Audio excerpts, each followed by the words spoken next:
검찰이 제보 조작을 공모한 혐의를 받는 이준서 전 국민의당 최고위원을 상대로 사흘째 조사를 이어가고 있습니다. 그런데 이유미 씨가 이준서 전 최고위원에게 무서우니 그만하자며 여러 차례 심경을 밝힌 것으로 확인됐습니다. 조은지 기자가 단독 보도합니다. 지난 5월 국민의당이 특혜 입사 의혹을 발표한 직후 이에 반발해 더불어민주당 측이 고소 고발에 나서자 이유미 씨는 대책을 논의하기 위해 이준서 전 국민의당 최고위원과 여러 차례 통화를 나눴습니다. 당시 이 씨가 무서우니까 그만하고 싶다며 힘들다고 말하자 이 전 위원은 걱정하지 말라고 이 씨를 다독인 것으로 알려졌습니다. 검찰은 이 통화 내용을 근거로 사실상 이 전 최고위원이 조작에 가담했을 가능성이 높다며 압박하고 있습니다.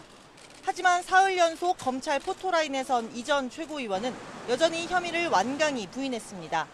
제보를 제대로 검증하지 못한 책임은 일부 인정하면서도 조작은 몰랐다며 결백을 호소했습니다.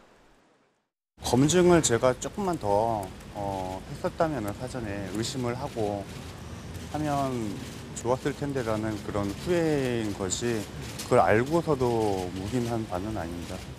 검찰 내부에서도 이 녹취 파일을 결정적인 공모의 단서로 보기 힘들다는 의견이 만만치 않습니다. 수사팀이 피의자 신분인 이 전 위원에게 긴급 체포 가능성이 없다고 단언한 것도 이런 시선에 힘을 싣고 있습니다. 열흘 연속 조사를 받은 이유미 씨는 윗선의 지시가 있었다고 주장하지만 이 역시도 결정적인 증거는 찾지 못한 것으로 전해졌습니다. 공모 혐의를 입증할 이른바 확실한 한 방이 없다는 지적 속에 검찰 조사는 제보의 검증 단계에 집중될 전망입니다.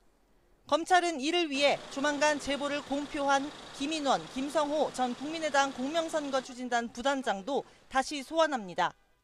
하지만 검찰이 명확한 증거를 제시하지 못하면서 결국 검찰 수사도 이유미 씨의 단독 범행으로 결론나는 게 아니냐는 전망이 조심스럽게 나오고 있습니다.